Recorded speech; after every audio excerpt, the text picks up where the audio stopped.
Échos. La France est-elle prête au défi du vieillissement? Parmi les grands enjeux, il y a l'adaptation des logements. Le chantier est gigantesque. Bonjour Jean-Philippe Arnoux. Et bonjour Dimitri. Bienvenue sur Europe 1. Vous êtes le directeur Silver Economy et Accessibilité chez Saint-Gobain Distribution Bâtiment France. L'enjeu, c'est d'abord de répondre aux souhaits des Français qui est de bien vieillir chez soi, continuer à pouvoir sortir, éviter les chutes. Est-ce que le parc résidentiel français, Jean-Philippe Arnoux, est adapté à ces enjeux-là? Alors aujourd'hui, loin de là, on estime que plus de 80% des logements ne sont pas adaptés. Le parc ancien notamment, en rénovation. Aujourd'hui, c'est plus de 26 millions de logements, parc privé, parc social, où il y a vraiment un défi colossal à travers cette transition démographique. Il y a donc un très gros travail. Alors ce qui est intéressant, c'est de voir qu'il y a des petites choses, d'autres qui sont plus importantes, réorganiser sa maison, faire des travaux. Très concrètement, je suis chez moi, j'ai envie d'adapter ma maison à mon vieillissement ou mon appartement. À quoi dois-je penser concrètement, Jean-Philippe Arnoux? Alors aujourd'hui, il faut avoir un regard un petit peu de prévention soi-même, c'est-à-dire en fait dès son jardin, si on a un pavillon, c'est par exemple sécuriser les déambulations, donc éviter les obstacles, automatiser l'éclairage. Ensuite, alors on parle souvent de la salle de bain, qui est effectivement la première pièce où aujourd'hui il peut se produire une chute, ce qu'on appelle la primo-chute. Et puis après, c'est automatiser beaucoup l'éclairage aussi la nuit, pour accélérer le processus de réveil notamment, puisqu'une chute sur deux se produit aussi la nuit.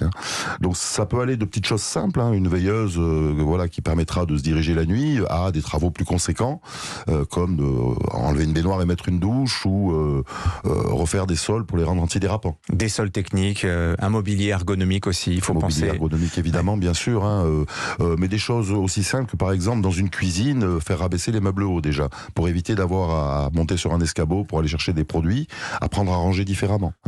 Donc ça, tout l'enjeu vraiment, c'est de ne pas attendre le dernier moment. Aujourd'hui, l'âge moyen des travaux des Français, c'est un peu plus de 79 ans. Et ah oui, d'accord, c'est vraiment... Et voilà, donc qui amène à beaucoup d'accidents domestiques. Et très récemment, on a eu de nouvelles statistiques, mais bon, on va citer le chiffre, c'est 10 000 morts de personnes âgées chaque année de chute, dont une bonne partie à domicile. Donc il y a vraiment un enjeu d'anticiper les travaux et surtout de faire passer ce message aux Français. Est-ce qu'on évalue la profondeur du marché aujourd'hui, Jean-Philippe Arnoux? Parce que ça, ce sont des travaux qui, malgré tout, à l'échelle individuelle, refaire sa maison, l'adapter à son vieillissement, ça coûte extrêmement cher, l'air de rien.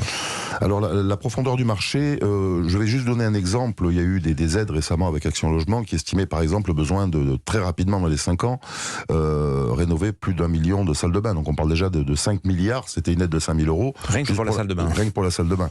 Après, c'est pas toujours des travaux coûteux. Installer un détecteur de mouvement dans son jardin, c'est quelques centaines d'euros, idem pour l'habitat. Les industriels font énormément de travail aussi pour, je dirais, amener des solutions, des innovations accessibles au plus grand nombre. Et c'est bien ça l'enjeu aujourd'hui. Et en le vendant comme quelque chose de tech, de moderne quelque part aussi, parce que ce que j'aime bien dans votre démarche, Jean-Philippe Arnoux, c'est que vous travaillez beaucoup la manière d'en parler, la manière de l'aborder. Parce que je le disais tout à l'heure, dire attention, il va falloir peut-être mettre une rampe plutôt qu'un escalier, parce que si vous tombez, vous allez vous fracturer la hanche. C'est pas un discours très engageant, Jean-Philippe Arnoux. Il faut travailler cette manière de vendre la rénovation vieillissement. Il y a effectivement un énorme champ sémantique à revisiter. En France, on a de la tradition de la sécurité sociale et du curatif. Et dans le préventif, les Français, finalement, qu'est-ce qu'ils veulent? De la sécurité et du confort. Des choses qu'on fait très naturellement, par exemple, avec nos enfants. Mais par contre, quand on vieillit, finalement, on ne veut pas penser à ces moments où peut-être on sera en début de perte d'autonomie. Je ne dis pas la grande perte d'autonomie. La deuxième chose, on est toujours très en retard sur le handicap, mais on a pris l'adaptation fonctionnelle par le handicap, notamment le fauteuil roulant. La loi, par exemple, Elan, la loi Zéro Rosso, prévoit 20% de logements adaptés aux personnes handicapées, donc à la circulation en fauteuil roulant. Et c'est pas avec ça qu'on va séduire les Français. Et c'est un point de vue partagé, par exemple, avec les caisses de retraite. J'étais avec Frédéric Garlot très récemment, où vraiment on veut prévenir, c'est séduire.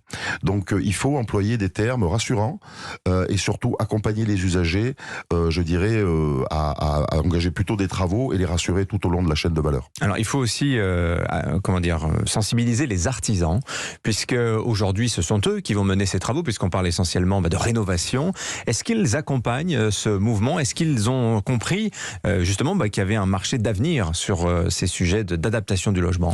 Alors oui, nous travaillons régulièrement avec les grandes fédérations, je vais citer la CAPEB et la Fédération française du bâtiment, avec nos réseaux de distribution, à déployer, je dirais, leur formation. Donc il y en a deux qui existent, Handibat, Silverbat, et de l'autre côté les pros de l'accessibilité, d'autres en région également, pour les sensibiliser eux aussi à se former, à échanger avec des acteurs pas forcément connus du quotidien de l'artisan, qui sont les ergothérapeutes, qui vont accompagner les usagers chez eux.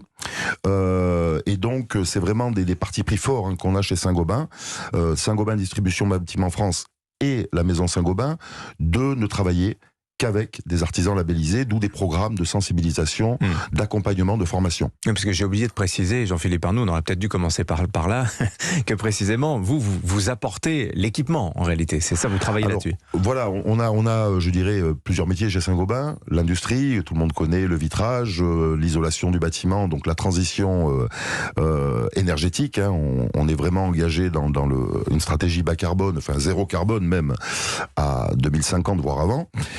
Et puis un métier de distribution qui s'adresse aux artisans du bâtiment à travers quelques enseignes connues, CDO.P, et donc qui nous permet d'avoir un contact de proximité avec ces artisans, et puis aussi d'innover, de distribuer des produits, d'innover par nous-mêmes, mais aussi avec des partenaires industriels pour effectivement rendre ce secteur-là beaucoup plus séduisant, et puis avoir un contact très proche et des messages très précis à nos artisans, notamment celui de la formation, qui est capital, sur tous les sujets du bâtiment, notamment transition énergétique et transition démographique. Il faut dire aussi qu'à travers ce vieillissement, il y a un enjeu macroéconomique qui est important, puisque on sait que c'est une étude de McKinsey qui nous dit que 60% de la hausse de la consommation d'ici 2030, c'est demain, va être générée par les plus de 60 ans.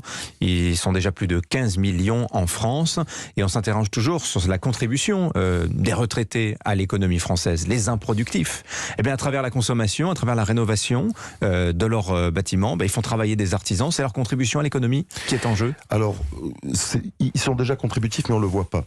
Je prends juste un exemple que cite souvent mon ami Serge Guérin, un sociologue assez connu, qui a dû passer quelques fois sur Europe 1, mais notamment, je vais prendre le tissu associatif. L'impact des seniors dans le tissu associatif, qui porte à bout de bras, c'est 4% de PIB non valorisé aujourd'hui. Donc aujourd'hui, effectivement, ce ne sont pas des improductifs, c'est de la garde d'enfants, c'est beaucoup de choses. Et après, effectivement, parmi les secteurs les plus portés d'un point de vue économique, ce sera la santé.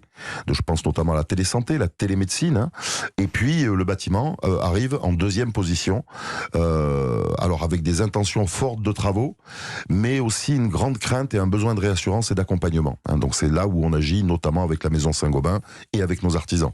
Merci Jean-Philippe Arnoux, le directeur Silver Economy et Accessibilité chez Saint-Gobain Distribution Bâtiment France. Merci d'être venu nous voir ce matin sur Europe 1. Bonne journée. Merci beaucoup.